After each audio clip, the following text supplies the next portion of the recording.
my sister friends. My name is Jenny. This is Senior Perspective, and I just got finished watching episode 11 of Sister Wives with some of my channel subscribers, and we had a good time.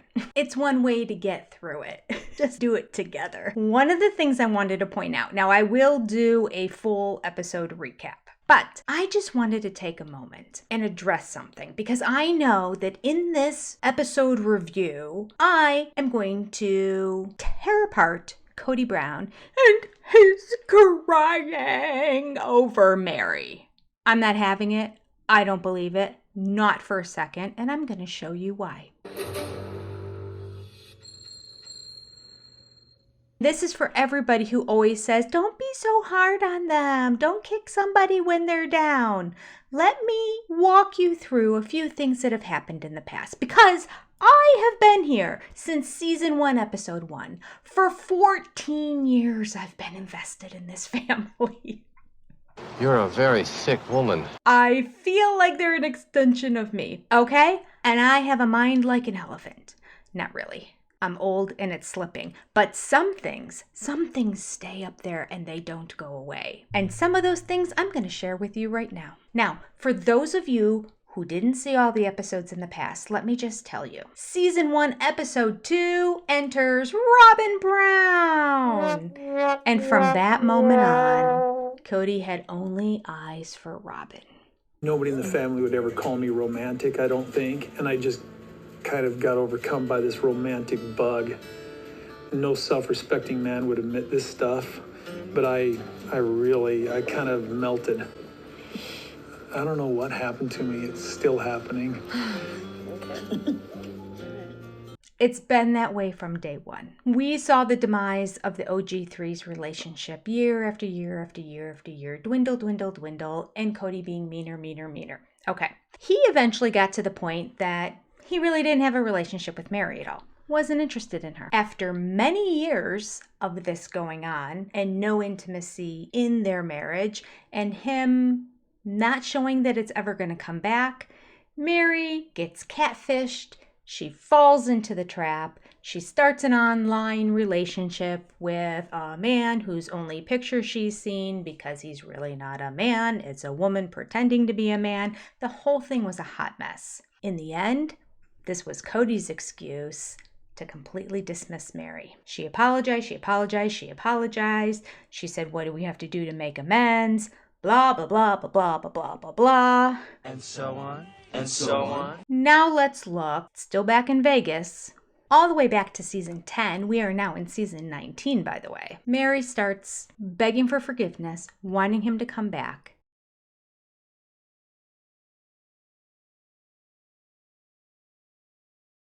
Is that what you're waiting for me to do, is come crawling back on my knees? I've never said that. I'm asking. No, I've never. What are you waiting for? What do you want? And I know what I want. I think we'll have to. You know what you want? Well, I think I know what I want. We're going to have to discuss this with Nancy. All the way back then, Kody basically came out and said, no. And we're not going to talk about it here on camera. We're going to save this for therapy where there's no cameras.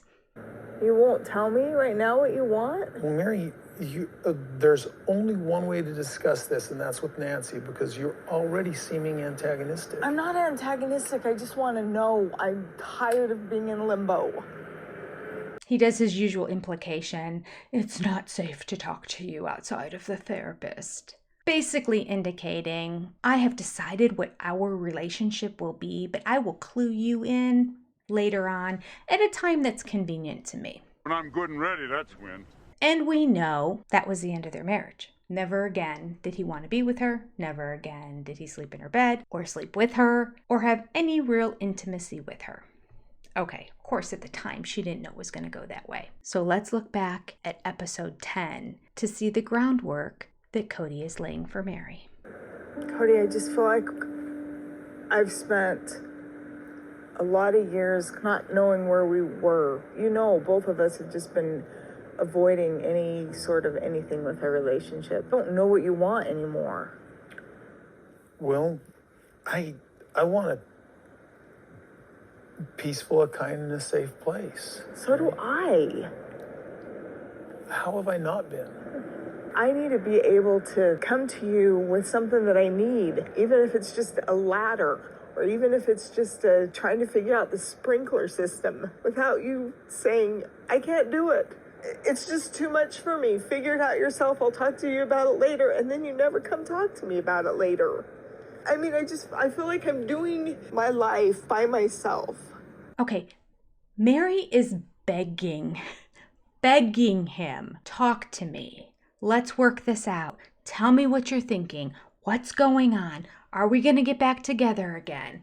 Are you going to come back into my house? Now, to give a little bit more information for those who didn't see that episode, when their marriage got not volatile, but when their marriage got to the point that, according to Meri, Kody would slip into bed, put his back to her, and make sure he didn't touch her in any way. And that's how it was every fourth night that he showed up at her house. And then eventually she fell into the catfishing thing. She told him, I need a break. Don't come over here anymore. He was more than happy to oblige. Of course. And he never came back again. Of course. So he used that against her in the future. Whenever she said, what's going to happen? He's like, well, you kicked me out of the house. She's like, I didn't kick you out of the house. I just said, let's take some time apart from each other. But he twists and he manipulates words to his advantage. So the rotten things he's saying and his holding her at arm's length began a decade ago. Now, Kody's trying to rewrite history here because we saw in this episode him crumbling and breaking down because he just can't believe that this is the end of their relationship. Fun hanging out Meri, with it's you. the end of an era. It blows me away that you get emotional like this. I just don't understand. We had something.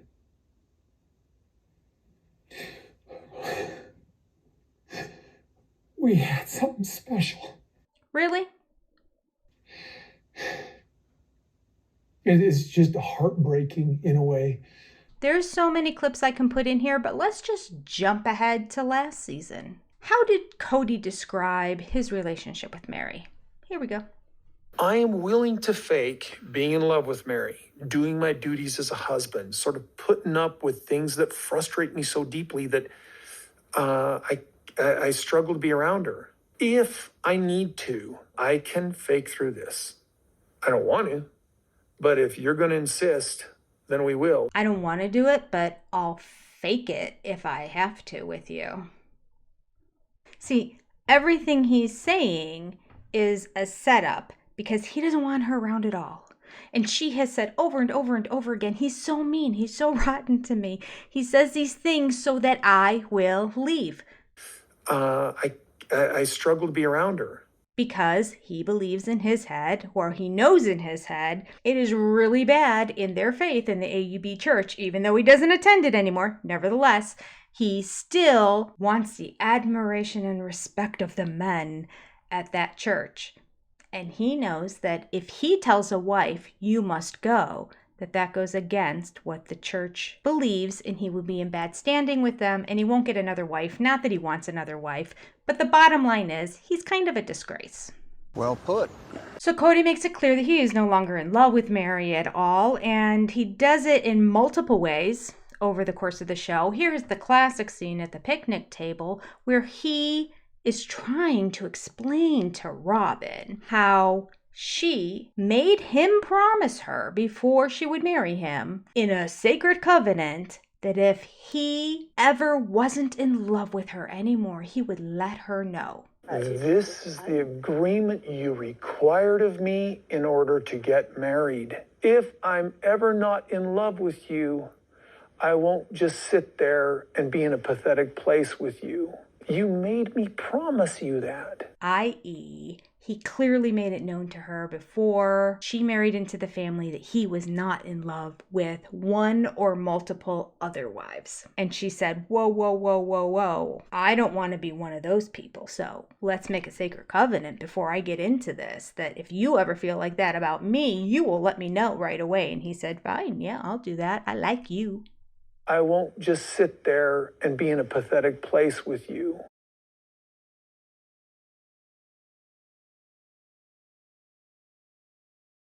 So putting Meri on blast, don't love her. Typical. So let's go back for a moment. And there was the conversation in Meri's kitchen. where Robin had to supervise because she speaks Kody. And Meri is trying to explain that she's going to be spending more time in Parawan and less time in Flagstaff. Going into this conversation, she told Robin he's not going to care. Robin's like, no, he'll care. I went into this conversation just kind of knowing that he wasn't really going to give a flying rat's ass. And so, yeah, he's saying that he's not concerned about me leaving because he's not concerned at all about anything about me. Here's Kody's reaction. Okay, good on you, Meri. It actually has no effect on me. Good on you, Meri. Enjoy yourself. Peace out. But he goes one better, and this is what directly relates to this episode we just saw. What does Kody say? I don't want you to think that I'm walking away because, sorry, I still have hope. In my head, I'm really wondering why she lives in Flagstaff. I don't even know what she's still doing here in Flagstaff. We don't want her here. We don't ever call her. We don't return her calls. We don't invite her over. Why is she still here in Flagstaff? Go. Leave. Please. This was last season. Now Meri is finally doing it. He's crying like a baby. He just doesn't understand. Why did it all crumble? I've done nothing wrong. I've said nothing wrong. I'm perfect. I'm Kody Brown. I just can't catch a break. Me and Robin, the sacred cow. We're just victims in all of this. I can't with this man. I can't. The theatrics in this last episode, with him pretending like this is breaking his heart. Ugh. Oh, one more nice thing he said about her. That's called sarcasm. He told Meri, I think what you should do is stop renting that $5,000 a month house, and I will quickly erect for you a metal building called a barn-dominium where I will store my cars and trucks and things that I don't need in the off-season. We'll make a nice little apartment for you upstairs in it. For real? Doesn't that sound grand? No, I want to build a barn-dominium out there. I want a place to put my car that I don't drive except for in the summer. I want a place to put my stuff. Yeah, the barn-dominium is basically a big, giant garage or barn, a metal building that goes up fast, lickety-split, and you could live in that loft. Wow. I mean, it'll have, like a shower, fridge, like normal, like it'd be about this big. Hey, Artie, you be living in a lap of luxury. So basically, he just wants to put me out there with all this stuff, the extra stuff that he doesn't want to see, he doesn't want to deal with, he doesn't have room for, the cars, the storage, the Meri. It's so insulting. It's ridiculous. But he doesn't see it that way. This is a man crying tears over the fact that she's leaving after he tried to put her into a metal shed with all his junk. Make it make sense. Hi, everybody. It's halfway through. This is a time that if you don't mind, just hit the like, subscribe button, and say hello to me in the comments. Thanks so much. Back to my fit of rage. Oh, we can't leave this one out. Just in this season, we've had some lovely words from Kody. This is what Kody says to Meri. I wish you would have made your choice sooner. My choice was always to stay. Had I wanted to leave sooner, I would have left sooner. First, he tries to rewrite history and tell her that he wished she would have made this decision to leave him sooner. She never made any decision to leave him. He told her, we're not going to have a marriage relationship anymore, but you can stick around and keep the paychecks coming. That's basically what he said. And she's like, yeah, that doesn't seem like there's much in it for me. I might just leave. It's kind of funny. I mean, it just makes him look that much more pathetic.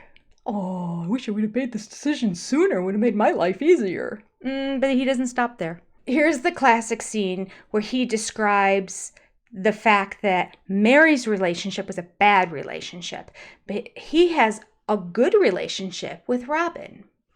Good relationship with Robin. Bad relationship with Meri. Remember this one? You don't know you're in a bad relationship until you're in a normal relationship that has deep emotional intimacy instead of some people call it F and F and the second word is fight, or F and F and the first word is fight. Learn your acronyms. That doesn't create intimacy. That just creates orgasms. Pig.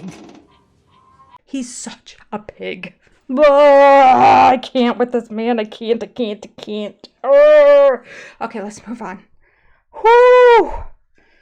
Man, it's like I saw that for the first time. He's the worst. Kody doubles down on his kind words and lets Meri know that, you know what, the divorce isn't the bad part. It's the fact that you married the wrong person and had to live with them for all those years. Oh, thank you, Meri basically says. You know what really sucks? It's not divorce that sucks. It's marrying the wrong person because you don't know.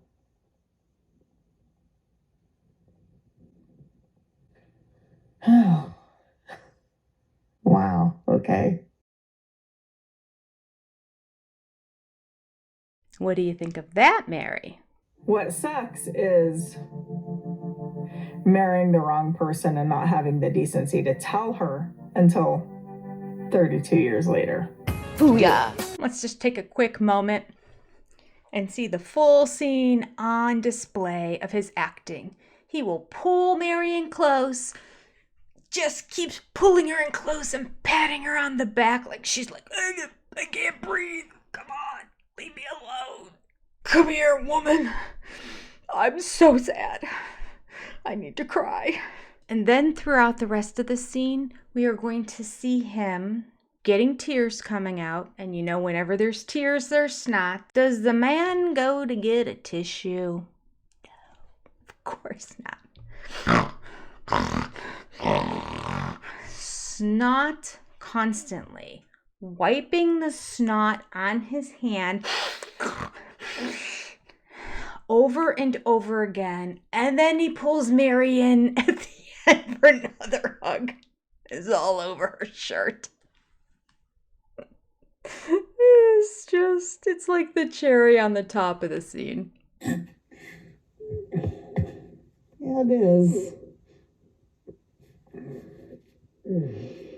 It's a great run, but I'm not going to let it get me down.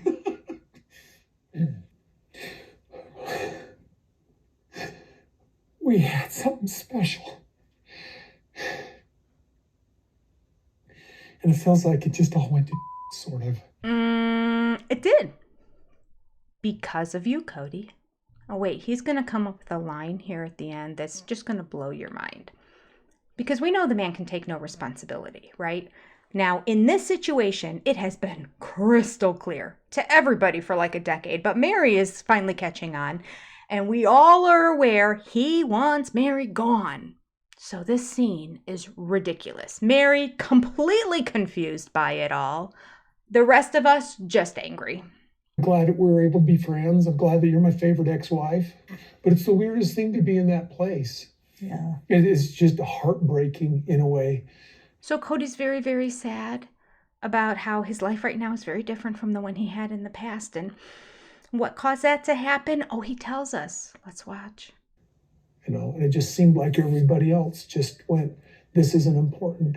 And Kody takes no responsibility for what's all happening here. Has nothing to do with him, nothing to do with his actions or his words.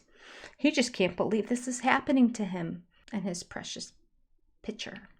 Everything was going great. We had the perfect family. We were running like a well-oiled machine for many, many years. And then suddenly, 3 years ago, everybody decided this just isn't important to us anymore. And they just left. I don't understand.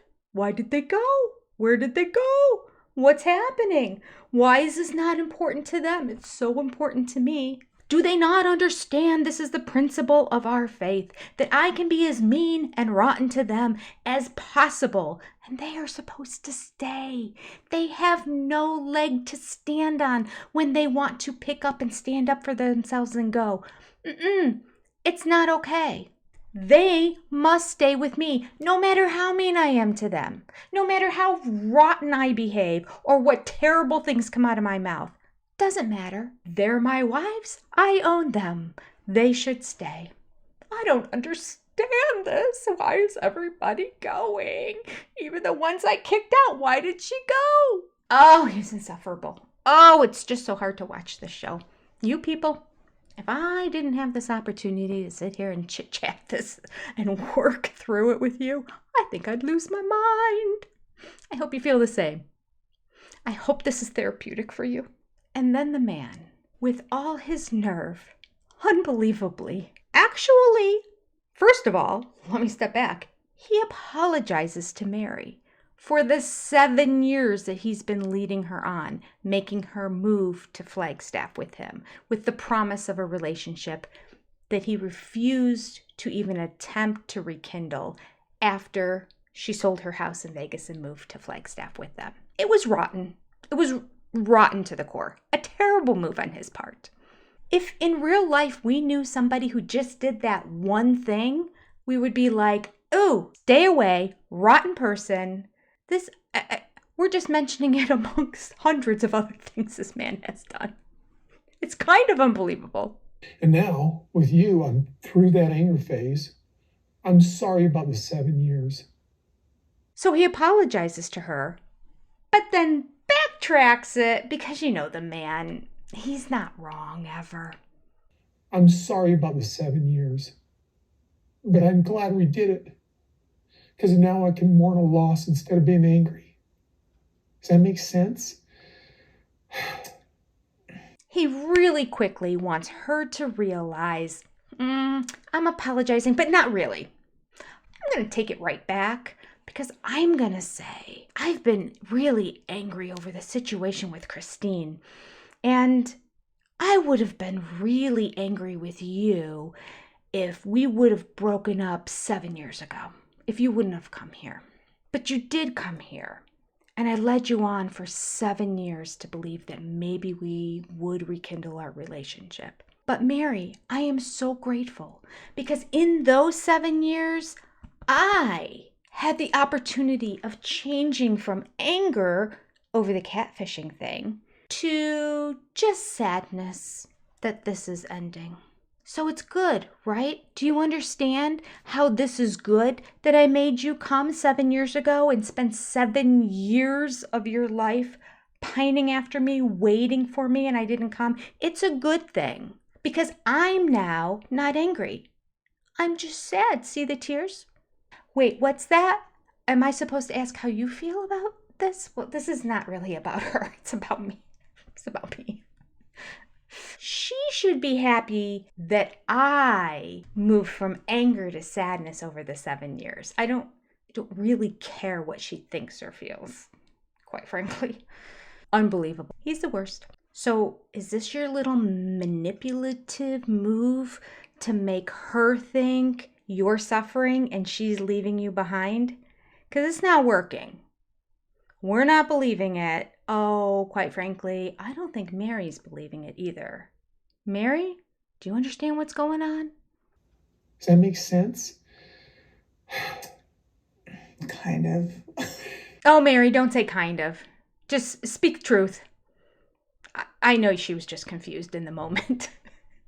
So she couldn't come out and agree with him. At least she didn't say, yeah, I understand. You know, she's like, I guess it kind of makes sense. But let's be reflective now, Meri. Let's go to the couch interview. Do you really understand what's going on in Kody's head?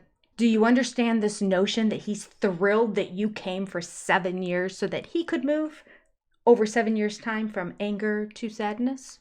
I do not understand. I don't get it. I don't know where this is coming from. I do not understand it. I don't understand it.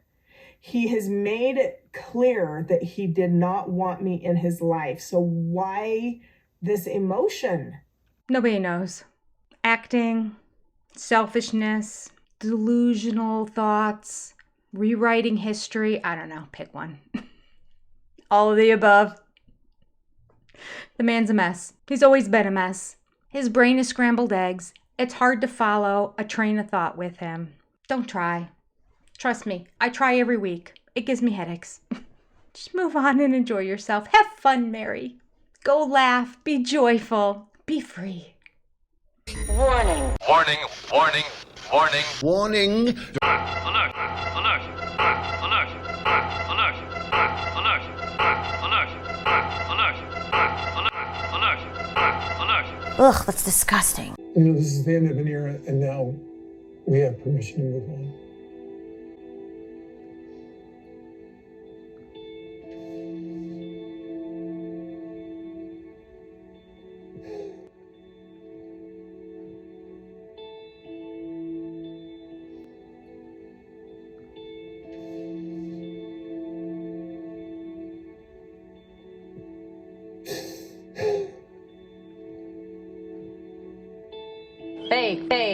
Fake. Like, I don't know what to do with this. I don't know what to do with this. The man hasn't had emotions for Meri for over a decade, and he's been actively trying to kick her out of the family. I am willing to fake being in love with Meri. Why is he saying that he's willing to keep acting when he clearly hasn't been for 8 or 10 years? And also, I wouldn't want him to do that. I know that you don't feel or consider yourself married to me. It's not fair for me to be alone like I have been for years. And it's not fair for him to feel like he has to do a duty. I can fake through this. I don't want to. She goes, and now he acts like this. You know what? It's like a freaking tennis match with him. Can't keep it straight. But I just couldn't let it go. I couldn't wait until the whole episode review was done. I had to take a moment and just say, let's just talk about this scene. I just needed to give some back history so that when all the videos come out screaming at Kody, anybody who is new to the Sisterwives universe understands there is a long history of Kody being rotten to Meri. And Christine, quite frankly, but this episode is about Meri. And he was the worst to Meri. He's been rotten to Meri for over a decade. Christine, it's just been the last few years when she told him, I'm out of here. Meri, he's done her wrong for a decade. So don't believe it, people. Don't believe it for a second. I don't believe it. You shouldn't believe it. Nobody should believe it. It's a lie. It's an act. It's all a facade. He's not sad. Any tears he's crying is the loss of money from another wife leaving and the embarrassment and the shame that comes along with the fact that in this faith, when a wife leaves, it's shame on you. Keep your eye out. I will do a review of just the second part of the season trailer that they put at the end of this episode. And of course, a full episode review will come at some point this week too, as soon as I can get it all together. You take care. Thanks for sticking this out with me and letting me vent. Now I don't have to put all of this part into the episode recap. Take care, everyone. Thanks for being here. Have a great day. Bye-bye.